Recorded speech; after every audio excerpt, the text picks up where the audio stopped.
Si les sorciers veulent t'attaquer, si les démons veulent t'attaquer, ils vont utiliser quelque chose. L'arme qu'ils vont utiliser pour t'atteindre là, c'est le péché. Le péché, c'est l'âme des sorciers, c'est l'âme des démons, c'est l'âme des esprits mauvais. Mon père même a été tué par la sorcellerie. Moi-même, j'ai failli me faire avoir. Oui, j'ai failli être tué par la sorcellerie.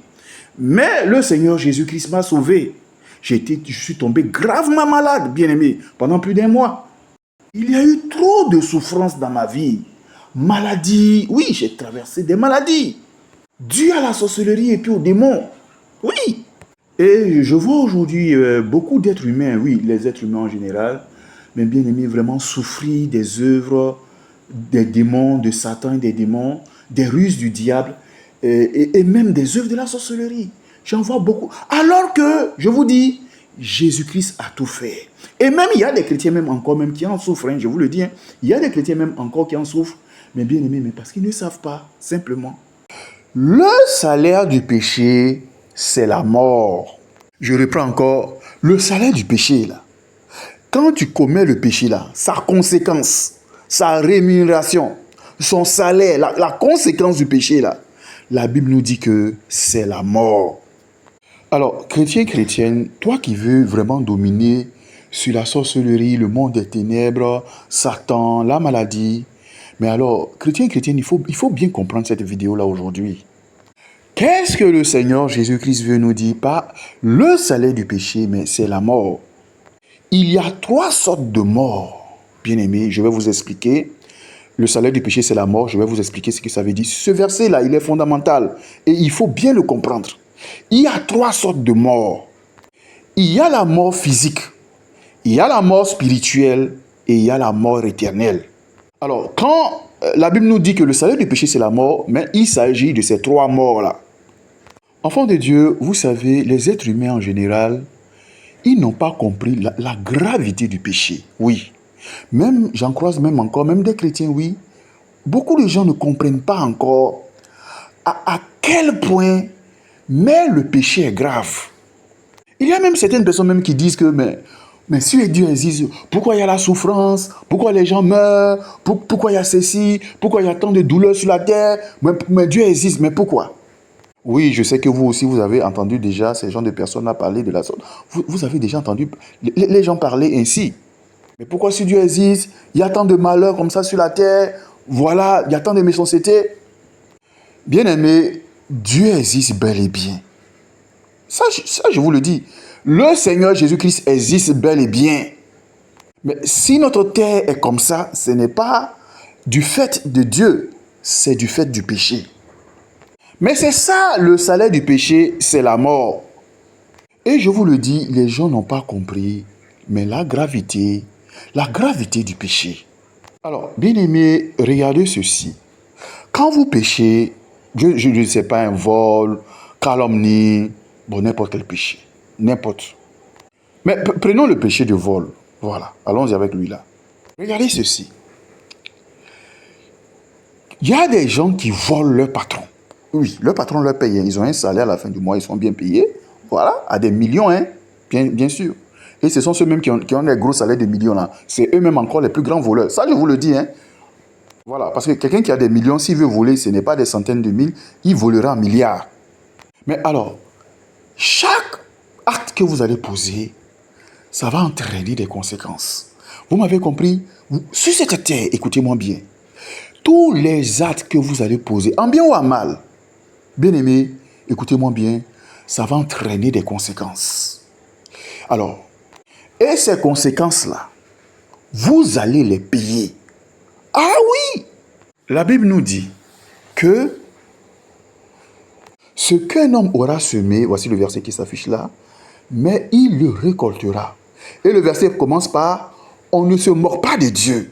C'est-à-dire, il y a les gens qui pensent que Dieu, c'est Dieu qui a créé l'intelligence. Mais il y a les gens qui pensent que Dieu ne les voit pas. Non. Ce que tu vas semer là, bien aimé, tu vas le récolter. Il n'y a pas de hasard sur notre terre, bien aimé. Alors, sachez que tout péché, toute désobéissance, tout péché engendre une malédiction dans votre vie. Et que sachez-le aussi également que toute obéissance aussi engendre la bénédiction. Tous les actes que vous poserez sur la terre, enfants de Dieu, tout votre parcours sur la terre, je ne sais pas, vous allez vivre 90 ans, vous allez vivre 100 ans, 200 ans, je ne sais pas. Mais sachez-le bien que tous les actes que vous allez poser sur notre terre, il y a des conséquences, en bien ou en mal. Tout péché est suivi d'une malédiction. Ça, il n'y a rien à faire, je vous le dis. Et la conséquence du péché, bien aimé, c'est ce qu'on appelle la mort. Alors, la première chose que va engendrer le péché, quand vous allez commettre le péché, bien aimé, la première chose, mais c'est la mort spirituelle qui commence. Vous savez, tout chrétien, il vit dans la lumière. Hein. Quand vous le voyez dans le monde spirituel, mais le chrétien brille comme une torche. Il brille comme un feu qui éclaire. Mais dès qu'il pêche, regardez, ça s'éteint en même temps. Lisons Jean le chapitre 8 et le verset 12. Jésus leur dit, « Je suis la lumière du monde. Celui qui me suit ne marchera plus dans les ténèbres, mais il aura en lui la lumière de la vie. » Effectivement, lorsque vous êtes un enfant de Dieu, et vous avez cru en Jésus-Christ, bien-aimé, vous avez la lumière en vous. Alors, dans le monde spirituel, quand vous regardez quelqu'un qui n'est pas sauvé, qui n'est pas gagné à Jésus-Christ, qu'il soit multimilliardaire, qu'il soit, je ne sais pas, un président, qu'il soit un haut placé, enfant de Dieu, s'il n'a pas Christ, il est dans le noir, dans les ténèbres. Non, ça fait pitié. Vous les voyez, ils sont dans les grosses voitures, vous les voyez, les richards, bien-aimés, pauvres, qu'ils soient riches, quoi qu'il en soit de son état. Quelqu'un qui n'a pas Jésus-Christ, oh, bien-aimé, il est dans les ténèbres. C'est ça la mort spirituelle. Quand on dit que le salaire du péché, c'est la mort, mais voici la première mort qui sera engendrée. C'est cette séparation de l'homme et son Dieu. C'est-à-dire, l'être humain n'est plus dans la présence de notre Seigneur Jésus-Christ. Il est dans les ténèbres. Sa lumière est éteinte. Alors, bien aimé, c'est la première mort que va engendrer le péché, c'est ça. Voilà. Et quand l'homme est dans cette mort-là, sachez bien qu'il est à la merci de Satan et de ses œuvres, c'est fini. Il est dans les ténèbres, il est à la merci de Satan et de ses œuvres. Alors, chrétienne, on va marquer une pause, voilà, à cette étape-là, et je vais vous dire quelque chose de très important. Alors, le combat spirituel du chrétien, si vous voulez avoir la victoire, parce qu'il y a des chrétiens qui, je ne sais pas pourquoi ils font ça. Ils aiment me dire, moi je prends 40 jours de jeûne, je prends 30 jours de jeûne, je fais ceci, je veille, c'est très bon. Mais laissez-moi vous dire, ce n'est pas ça qui fait la victoire. Bien aimé, c'est pas, si vous jeûnez, que vous priez beaucoup, c'est bon. Mais si vous péchez dans les jeûnes et dans les prières, parce que beaucoup de chrétiens vivent dans le péché, ils ne vivent pas dans la sainteté. Comme j'ai l'habitude de le dire, ils ont la Bible en main, mais ils n'obéissent pas à ce qui est écrit dans leur Bible. Hein. Bien aimé, il faut te poser la question. Laisse les jeûnes, laisse les prières, je sais, laisse ça d'abord. Dis-toi, est-ce que j'obéis à la parole de Dieu? Est-ce qu'il y a la haine encore dans mon cœur? Est-ce qu'il y a le manque de pardon encore dans mon cœur? Est-ce qu'il y a encore de la rancune dans mon cœur? Est-ce qu'il y a la colère? Regarde toi-même, examine-toi, examine ta vie. C'est ça la vie chrétienne. C'est ce qui fait la force de la vie chrétienne. C'est l'obéissance. Regarde, Satan et ses démons ne peuvent pas t'attaquer. Non. Pourquoi? Parce qu'on vient de lire dans Jean 8, le verset 12. Celui qui me suit ne va plus marcher dans les ténèbres, mais il aura en lui la lumière de vie de Jésus en toi. Non. Le diable n'est pas fou pour attaquer un vrai chrétien qui est dans la lumière, qui est dans la présence du Saint-Esprit. Non. Mais pourquoi? Parce que dans cet état que tu es là, dans la présence de Jésus-Christ, dans la lumière de Jésus-Christ, s'il lance une flèche, la flèche va revenir sur lui. Demandez aux sorciers, ils savent ce qui se passe. Demandez-leur. Si un sorcier ou une sorcière, il voit un chrétien et qu'il lance une maladie sur lui, il se passe. La maladie là va retourner sur le sorcier là. C'est comme ça se passe. Il y a des sorciers qui sont morts parce qu'ils ont cherché à lancer l'esprit de mort sur les chrétiens, mais c'est retourné contre eux-mêmes. Mais le chrétien lui-même, il est là-bas, il est couché, il ne sait même pas. Bien aimé, c'est ça. Donc, les démons savent ça. Vous savez, ce sont des esprits malins. Je vous dis, quand les sorciers et les sorcières, quand ils rentrent dans une église, bien aimé, ils ne vont pas attaquer. Non, ils n'attaquent pas. Ils savent que l'église est en feu. Ils savent qu'il y a la présence du Saint-Esprit. Ils ne vont pas attaquer. Même avant d'entrer là, leurs démons, là, ils laissent ça d'abord à la porte là-bas, au dehors. Et puis ils rentrent avec leur corps normal. Ils savent ça. Bien aimé, c'est pour ça. Ils ne vont pas rentrer. Ils savent que la lumière est là. Alors, qu'est-ce qu'ils vont faire? Alors, mes bien-aimés, c'est cela. Ils vont chercher le péché. C'est-à-dire, soit ils vont prendre une fille là, une sirène, pour que le pasteur tombe dans l'adultère, tombe dans le péché. Il faut faire chuter le pasteur d'abord. Il faut amener le peuple de Dieu à pécher d'abord. Enfants de Dieu, comprenez très bien. Regardez, quand les enfants d'Israël, même s'ils sont 100, ils sont 200, ils vont en guerre contre une armée de 10 000 personnes, de 100 000 personnes. Je vous dis, les 200 personnes, les 200 soldats vont avoir la victoire. Lisez la Bible au temps de Josué, au temps de David. Mais bien aimé, ils ne faisaient que remporter succès sur succès. Quand le peuple de Dieu commençait à pécher, ils allaient vers les Baals, les Astartés, les lieux de prostitution. Voilà, ces hauts lieux-là.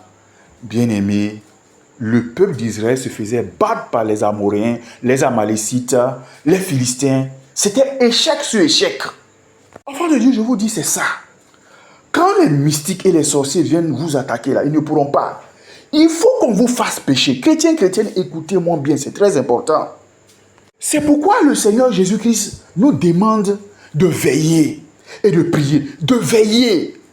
C'est lorsque le pasteur, c'est lorsque l'homme de Dieu va chuter. Bon, ici, dans notre cas, dans notre exemple, il va chuter dans l'adultère, comme Samson a chuté dans le péché d'adultère, du sexe avec Dalila. C'est quand l'enfant de Dieu va chuter, tomber dans le péché, bien aimé, pas seulement que l'adultère, le vol, tout autre péché qu'on connaît, mais c'est alors que, bien aimé, l'ennemi, les démons vont avoir maintenant la victoire sur le chrétien, sur l'enfant de Dieu. Voilà comment ça se passe. Alors, bien aimé, il faut bien comprendre ça. Parce que pour les chrétiens qui luttent contre les œuvres de la sorcellerie, pour, comment on appelle ça, les chrétiens qui luttent contre les démons, on est sur nos vidéos sur la sorcellerie, la délivrance, mais bien aimé, ça là, c'est le point fondamental. Veillez sur vos vies pour ne pas tomber dans le péché. Même si vous avez eu à chuter, mais repentez-vous le plus rapidement possible. Bien aimé, demandez à ce que le sang de Jésus-Christ vous lave le plus rapidement possible et sortez du péché. Le peuple de Dieu pêche, c'est ça. Quand les chrétiens pêchent, bien aimé, vous savez, laissez-moi vous dire, le plus grand ennemi du chrétien, là, ce n'est pas les démons. Oh non. Il faut que les gens comprennent ça très bien. Et bien aimé, nous sommes sur la deuxième vidéo où je suis en train d'invoquer ce que c'est que le péché. On avait dit le péché envoie la mort. Le salaire du péché, c'est la mort. On est actuellement sur la mort spirituelle. Voilà. Enfant de Dieu, je fais cette vidéo parce que la majorité des chrétiens, ils ne comprennent pas ce qu'est la gravité du péché. C'est-à-dire, tu as jeûné, tu as prié, tu as pris 40 jours de jeûne, tu as prié toute la nuit, tu es allé à l'église, tu as fait tout ça. Mais parce que tu as péché, un petit péché, disons, parlons comme ça, bien-aimé, tu as échoué. Et aujourd'hui, bien-aimé, si vous voyez que le peuple de Dieu souffre, je vous dis, gardez bien à l'esprit, n'oubliez jamais l'histoire de Haï. Si les enfants de Dieu souffrent aujourd'hui, bien-aimé, je vous le dis, c'est à cause du péché. Le péché est toujours à la base. Est-ce que Dieu n'est pas puissant pour délivrer? Notre Seigneur Jésus-Christ n'est pas puissant pour délivrer ses enfants du chômage, pauvreté, maladie, paralysie, quoi encore, sida, toutes sortes de maladies, toutes sortes d'attaques de sorcellerie, des difficultés, des problèmes. Est-ce que notre Seigneur Jésus-Christ n'est pas capable de le faire? Sachez-le bien, un chrétien ne pourra jamais avoir la victoire dans le péché. Oui, malgré les jeûnes, malgré que tu es baptisé du Saint-Esprit, malgré l'onction du Saint-Esprit qui est sur ta vie, bien-aimé, tu ne peux pas avoir la victoire dans le péché. Parce que quand tu pêches, spirituellement, tu es mort. Alors, enfants de Dieu, si vous m'avez bien compris là, et que vous voulez être des chrétiens victorieux et victorieuses, c'est de veiller en tant qu'enfant de Dieu, en tant que chrétien, qu'un péché ne se glisse pas dans votre vie. Chrétien, je vous le dis, moi, depuis que j'ai compris ça là, bien aimé, j'ai eu toujours la victoire sur les mystiques, les francs-maçons, les démons. Bien aimé, j'ai dit, je n'ai plus peur de Satan et des démons. C'est fini. Le péché, toutes ses formes, colère, calomnie, tout ce que vous voulez. Enfant de Dieu, débarrassez-vous. Satan ne peut pas attaquer un vrai chrétien, non. Un sorcier s'attaque, veut tuer un enfant de Dieu, un chrétien, un vrai chrétien, mais il va mourir lui-même. Bien aimé, je vous le dis, c'est réel. Pour qu'on vienne attaquer l'église, bien aimé enfant de Dieu, je vous le dis, il faut que le pasteur là chute dans le péché. Il faut qu'on le fasse tomber. Je le dis parce que beaucoup de chrétiens n'ont pas compris ça. Ils ne veillent pas sur la vie. Moi-même, j'ai passé 20 ans de ma vie chrétienne, bien aimé. C'est ce qu'on appelle le message de sanctification là. Je savais ça, mais je ne prenais pas ça au sérieux. Enfant de Dieu, je vous dis, les sorciers se moquaient de moi. Quand bien même j'étais chrétien, les mystiques, les francs-maçons se moquaient de moi. Oui! Mes collègues chez les transitaires là-bas au travail, mais les gens se moquaient de moi. Mais bien aimé, quand j'ai compris là, qu'ils viennent se moquer de moi maintenant. Enfant de Dieu, le jour où vous allez comprendre ce message que je vous donne là, c'est fini pour le monde des ténèbres. Ils ne pourront plus jamais dominer sur vous. Même souvent, même si je me réveille la nuit, que j'ai fait un rêve, cafard en train de me poursuivre dans le rêve, ou bien fourmi même me poursuivre en rêve. J'ai dit non, c'est que je suis tombé à quelque part. Bien aimé, je me réponds. Dès que tu te réponds net, c'est fini. C'est le péché qui est le problème. C'est le péché qui est le problème, enfant de Dieu. C'est pourquoi vous voyez aujourd'hui, nos chrétiens n'arrivent pas à avancer. Les vies des gens sont bloquées. C'est le péché qui est le problème. On prie, on prend des moments de jeûne, on prend des moments de prière. Les chrétiens, ça prie, ça crie dans les églises. Mais on ne voit pas la victoire, bien aimé. C'est le péché qui est le problème. Les enfants de Dieu n'ont pas compris ce que c'est que la sanctification. Et les faux pasteurs et les faux prophètes sont en train de blaguer les gens pour conduire nos femmes dans les mèches, dans les perruques, les bouts d'oreilles. Bien aimé, plein de ces choses-là. Les églises vivent dans le péché. Mais c'est pourquoi il y a le blocage. Il n'y a pas de délivrance dans les églises. C'est ça, le péché à la base.